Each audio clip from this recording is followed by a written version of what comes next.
Once again, we have a young Indian with us in the Voice of the Young series. Hello, everyone. Today we have with us Rahul Rathore. Let's listen to Rahul. Over to you. Thanks once again, Subodh, for having me here. Uh, really looking forward to this conversation. I would like to start off by a brief insight into my journey in this world so far. So, my family comes from a rural background from a small village in Haryana. I studied in New Delhi. My schooling was there, and post my studies, I went to study engineering at this engineering college in Agra. It's called the Albagh Educational Institute. One of the most life-changing experiences for me, I guess. When we are younger, we have these notions of college life, and the Albagh was radically different from what I expected for sure. So I studied engineering there for 4 years. Post which I started working with Tata Consultancy Services. My focus was on developing learning management systems with them. Around this time, I came across an opportunity with Teach for India for a 2 year fellowship.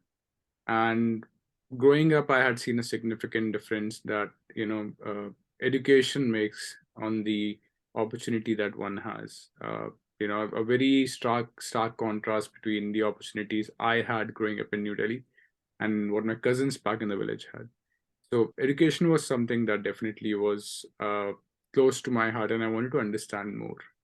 I kept on hearing in news, and it's a common narrative back at home that education needs to be improved. The quality of education is degrading. So I wanted to understand that firsthand, and so I joined Teach for India for that. I was placed in a low-income private school in Govandi in Mumbai. Govandi is one of the localities there with the lowest human development index in the city. And so I taught science and mathematics to 8th and 9th graders for 2 years. Uh, Another, experiences which really shaped my outlook of the world. And it further invested me into the development space. And I wanted to continue in that. I remember post my fellowship, I wanted to go for an MS in either aeronautical or aerospace engineering when I started the fellowship. But eventually, I decided to stay back in the development sector. I After Teach for India, I did a couple more projects with local government bodies on their public schools in New Delhi before moving to Goa, where I was part of the systemic school improvement program, which was basically focusing on systemic improvement of all the public schools in the state. I worked there for 2 years with Adhyan Foundation.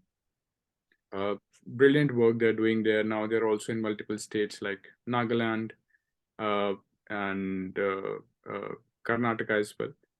And uh, I there ventured into a uh, new technical side of things. I would say initially I was focusing on just project management and implementing the project in the state, but then I started taking up monitoring and evaluation responsibilities as well for the program, which was something I really loved and enjoyed, and so I continued with that. At the end of uh, my contract with Adhyan Foundation, I applied for grad schools to study public policy. I had seen bureaucrats and government officials work on different schemes and policies throughout the last 3, 4 years, and I want to understand more on what are the best practices there are, and how do we even go about analyzing these policies or critiquing these policies. And so I looked at public policy courses and ended up coming to the London School of Economics and Political Science, where I have recently graduated from with a master's in public administration. I took a 1 year gap also in between my studies. I joined when COVID had just hit, and then I had to defer my first year exams. So came back to India during that time, and for 1 year I was working with a social impact consulting firm, where I worked with foundations and not-for-profits and supporting them with their monitoring and evaluation activities. And here I am. I recently graduated and looking forward to more opportunities in this field. So where are you right now? Currently, I'm based out of London. I see. Okay. All right. So, but are you working now, or are you just looking for opportunities still? I'm taking a break for now Uh-huh. because I graduated in July. I see.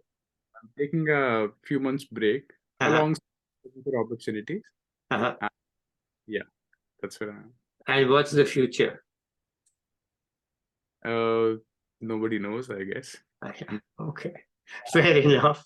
If you ask me that, I will say the same thing. What's my future? I have to know. Yeah, so I think I don't know. There are, but I keep exploring these opportunities, and there are definitely roles that do interest me a lot, especially those in the evaluation field. Mm-hmm. Work with not for profits in India. Mm-hmm. One gap that I have noticed quite often is that not for profits don't really have a massive budget when it comes to gathering evidence of their impact. Yeah.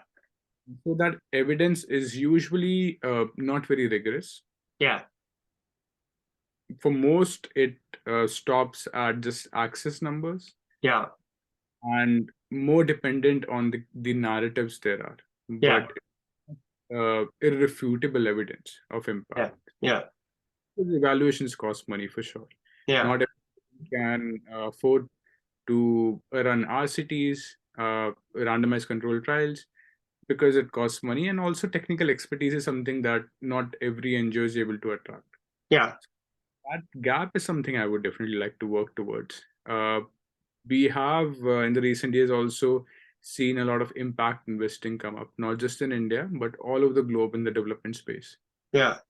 And when you're investing, you need those numbers, just like you need numbers in Yeah. a I understand. Right. So so that's definitely interested to well, work. one thought we can put forward here, though I have tried not to talk on this show, is that really the measurement of impact should be built into the design.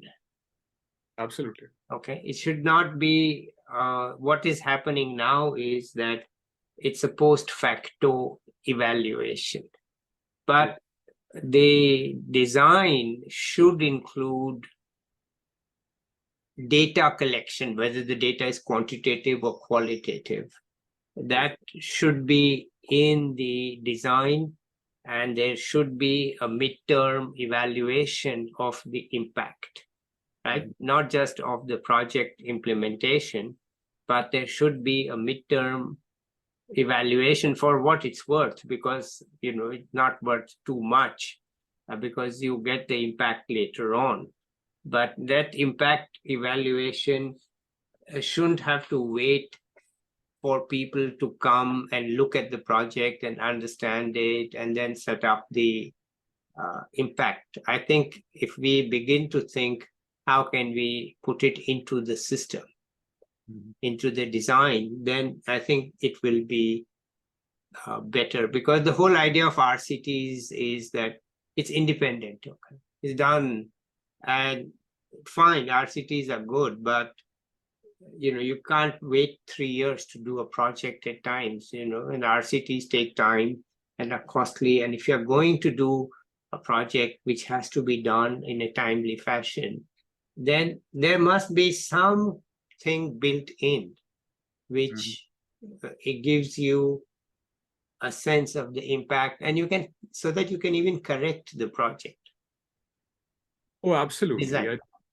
So absolutely. that's what I would say. That I'm really happy to hear that you are thinking about this, and I think it's a way to go forward, that the evidence should be there, and instead of thinking of RCTs as such, what I think is that the project design should be grounded in reality. Absolutely. Okay. It's a broader idea than RCTs. RCTs would be one way to understand the reality. But we also know that like in any lab, you run a control group and you get the results. then the lab in the real world, the results in the real world are not identical to the results in the control, right? Because variables change and you don't know which variables have changed. So it has to be a broader concept than RCTs and evidence-based. I would say it's grounded in reality, whether the reality is understood by quantitative or qualitative evidence or simply by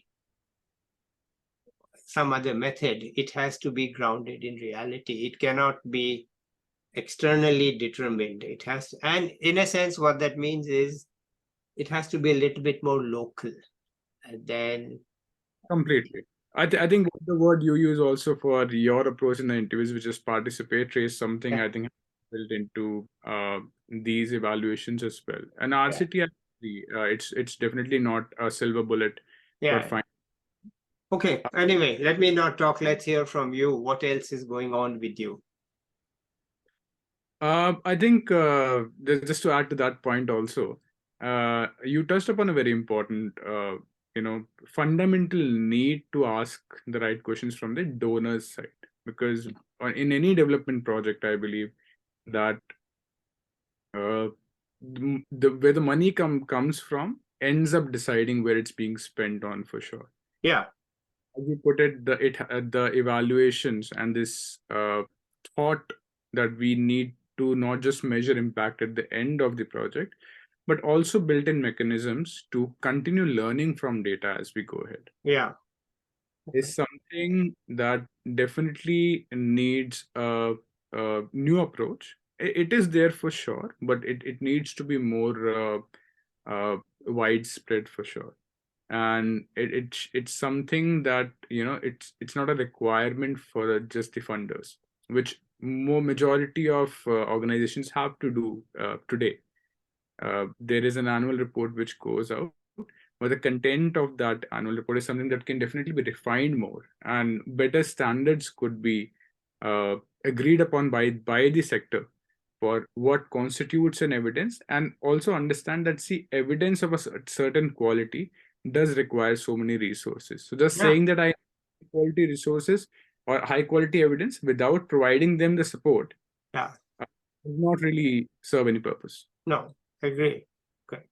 Okay, let's turn to a topic that, what sort of tips would you have for younger people who are thinking along same lines as you, but you have had the experience, as a multiple sets of experience. You work, Teach for India, social impact firm, studied abroad, you studied in a and different style engineering college. So you have a lot of experience, and I think we should give the benefits of that to the younger people. So let's hear from you. Absolutely. Thanks, Bod. I think first, as I was preparing for the Vidped, I was thinking of what are the three things I can share with people, and I think the first one that came to my mind was realizing that uh, in any given moment, what you want or what you want to do in life is a result of your conditioning and experiences. So unless you're aware of it, you will not be open to new experiences for sure. And unless you have new experiences, your preferences will not change. And so I think at any given point in time, when I was doing my engineering or I was working in the development sector to coming for a post graduation degree program, uh, it is being aware that there is something more out there for sure. And unless you speak to new people, unless you expose yourself to new idea, uh, not a lot will change in terms of what you want. And I live by this rule of elimination, where I don't always know what I want, but when I try something new, I at least know, okay, this is something I like about this thing, and this is something that maybe I don't really want to do. And so at the end of the day, you are able to come up with something that closely resembles what makes you uh, click in a particular organization or field of work for sure. I think first advice would be to keep an open mind and to explore, talk to more people, and be aware of where your preferences are coming from. Is it something that you really want, or is it just a repetition of what you have heard in your life? Yeah. So Okay. I think one would be that for sure. Okay. Second advice that I have is, especially when applying to courses overseas, I think when we are applying, we definitely have a very, you know, a very high opinion of colleges which are outside India than the ones within India. But I think the fundamental difference is not necessarily in terms of whether they're better or worse, but the style of teaching in those colleges. The education system which I studied under in India was very different from what I experienced here. Here, like while I was applying initially, I was not required to take an entrance exam. I was required to share what are my motivations to apply for this thing. And I think the only advice I have there is be as authentic as you can about your story. And I think a lot of times, at least I noticed that when I was applying, I was trying to impress the board, or I was trying to impress the colleges that, I am a great candidate for this. But I think in trying to do so, we take away from our own stories and don't share those points which actually have brought us to this point where we're applying. And those, I think, they care about. So talking about why I chose to go to Teach for India, why I chose to work in the development sector, and why do I even want to do this right now? That's very relevant. Second thing would be to reach out to people who have done this before and take, inputs from their own experience.